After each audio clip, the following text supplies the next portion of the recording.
사도행전 6장 3절에서 6절까지 보겠습니다. 그러므로 너희는 선택하라 형제들아 너희 중에 7사람들을 증인이 될 수 있는 지혜와 성령이 충만한 우리는 그들에게 맡길 것이다. 여기에 있는 이 일들에 대하여 12사도들이 자신들의 제자들을 불러 모아 그들이 식탁의 종들을 선택하게 했습니다. 그리고 선택한 목적은 증인이 되게 하는 것입니다.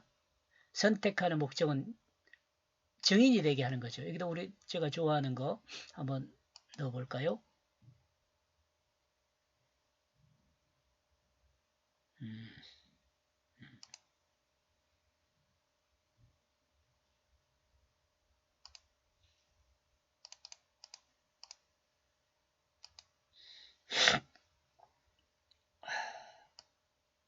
처음에는 증인이 되는 것이고요.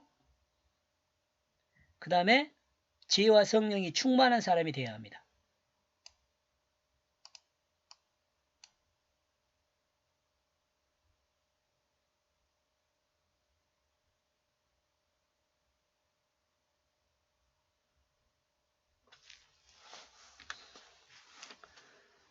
증인이 되는 사람이야 하고 그 다음에 증인이 될 수 있기 위해서 지혜와 성령이 충만한 사람이 되어야 합니다.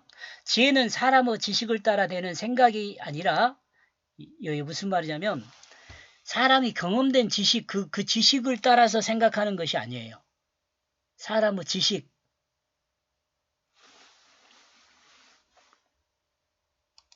사람의 학식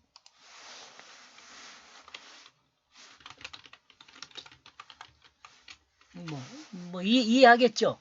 인본적인 그것을 따라 생각하는 것이 아니에요. 그 지혜는. 지혜는 하나님의 뜻을 따라 지식에 의한 것이 지혜예요. 하나님 뜻에 따른 생각. 하나님 뜻에 따른 생각.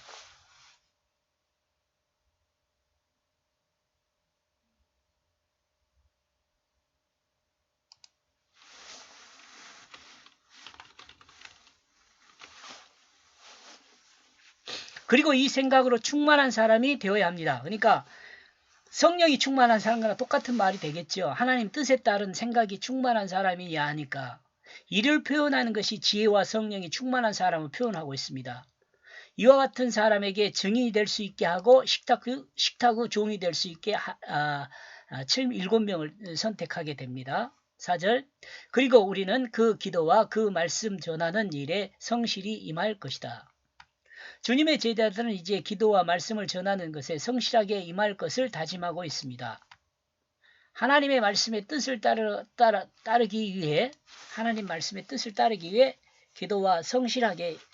기도로 성실하게 임하게 한다는 것을 다짐하고 있습니다.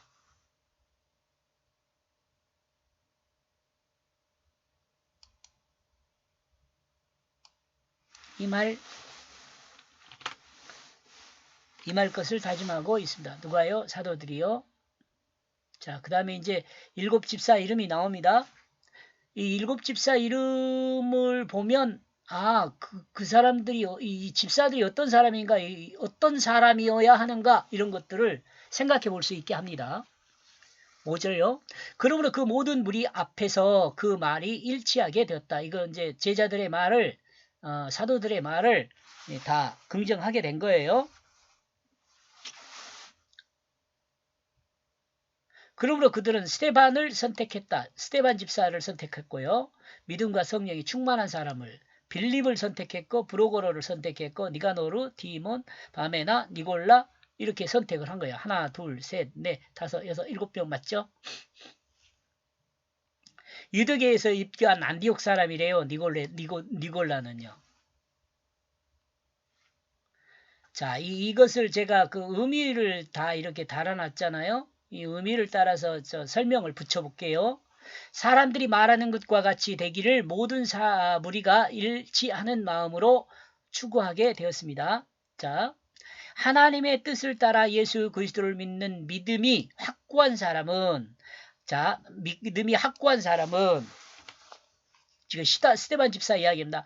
하나님의 살아계심을 드러내는 사람 스데반이에요. 자, 영광이잖아요.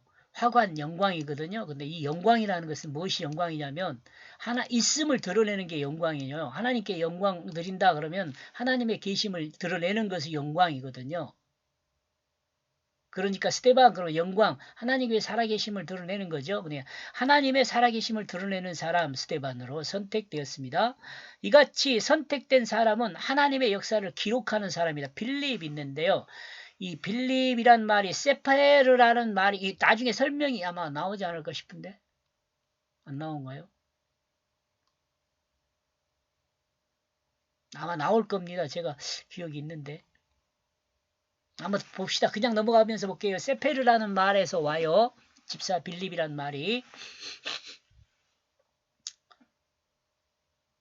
그리고 이제 스테반 빌립 넘어갔죠. 그러나 하나님의 역사를 진행하고 이끌어가는 사람. 자, 부로고로가 뭐예요? 승리를 거둬 무도의 사회자잖아요. 사회자가 이끌어가잖아요. 진행되는 것들을 그러니까 이끌어가는 사람들이다. 그리고 이와 같이 진행을 따르는 승리를 거두는 사람은 니가노로. 그냥 승리를 거두는 사람 니가노르라는 말은 것은 승리를 거둔다. 그 다음에 가치 있는 일로 그냥 아무거나 승리하는 것이 아니라 가치 있는 일로 그 다음에 그 삶에서 계속 되어 있다. 계속 바메나가 계속 되어 있는데 끊임없이요. 바메나 끊임없이. 그러므로 이들의 삶은 백성들 안에서 승리의 삶으로 드러난다. 이거는.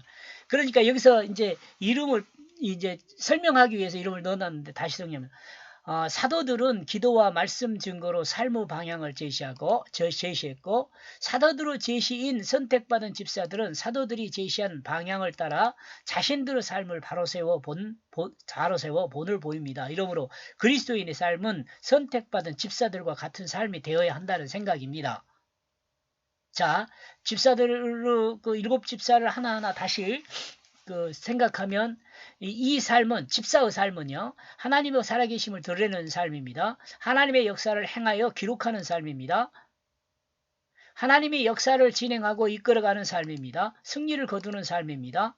이와 같은 삶이 인생 최고의 가치를 갖는 삶입니다. 그리스도인에게 이와 같은 승리가 계속되는 삶입니다. 백성들에게 본이 되어 하나님을 증거하는 영광의 그 삶입니다. 이 내용은 일곱 집사의 이름을 따라 생각한 내용입니다. 여기 본문 5절에서는 그런 내용이 없지만 이 의미들을 일곱 집사들의 이름의 의미들을 생각해 보면 이렇게 생각할 수 있다 이겁니다. 6절 그 사도들 앞에 그 사람들을 세웠다. 일곱 집사를 세운 거예요. 그러므로 그 자신들의 두 손을 그들에게 더하여 기도하게 되었다. 사람들이 선택하여 세운 사람들에게 사도들은 축복하고 안수함으로 공적인 권위를 세웠습니다. 이 역사적 사실이 현대 교회에서 안수 집사를 세우는 것에 기원이 됩니다. 이런 점에서 집사의 직분은 한번 생각해봐요. 집사의 직분은 식탁을 섬기는 일뿐 아니라 하나님의 살아계심을 드러내는 삶입니다. 식탁을 섬기는 일만 있는 것이 아니라 하나님의 살아계심을 드러내는 거예요. 그리고 하나님의 역사를 기록하는 삶입니다. 여러분, 하나님 역사를 기록하는 삶이라니까 이 종이나 이런 것에 기록을 하는 그 서기관과 같은 그런 삶이 아니라 내 몸에 하나님의 역사를 기록하는 삶이에요. 내 삶으로.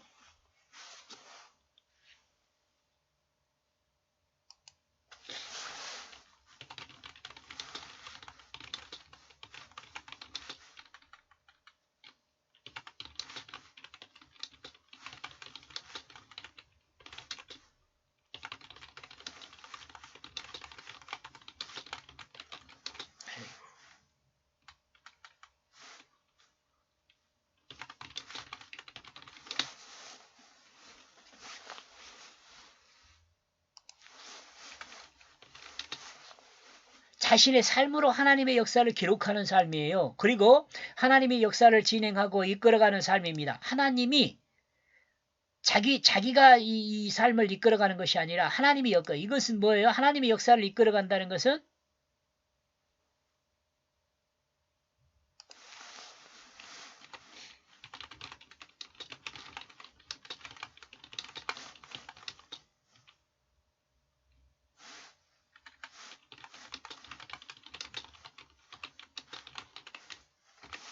하나님께 자신을 내어준 삶이죠. 그리고 하나님의 뜻을 따라, 하나님의 뜻을 따라요. 하나님의 뜻을 따라 승리를 거두는 삶입니다. 하나님 뜻을, 여러분, 결과에 대해서는요, 하나님이 책임져 주세요. 하나님 말씀의 뜻을 따르는 사람은요, 그 결과가 좋고 나쁘고 상관이 없어요. 하나님 말씀의 뜻을 따르는 사람은요, 결과에 상관이 없어요. 하나님이 책임져 주셔요. 그리고 이와 같은 삶은 하나님의 뜻을 따르는 인생의 최고의 가치를 갖는 삶이 됩니다. 그러므로 그리스도인에게 이와 같은 승리의 삶은 계속되어야 합니다. 그리고 이와 같은 삶이 백성들에게 본이 되며 하나님의 살아계심을 증거하는 영광의 삶이 됩니다.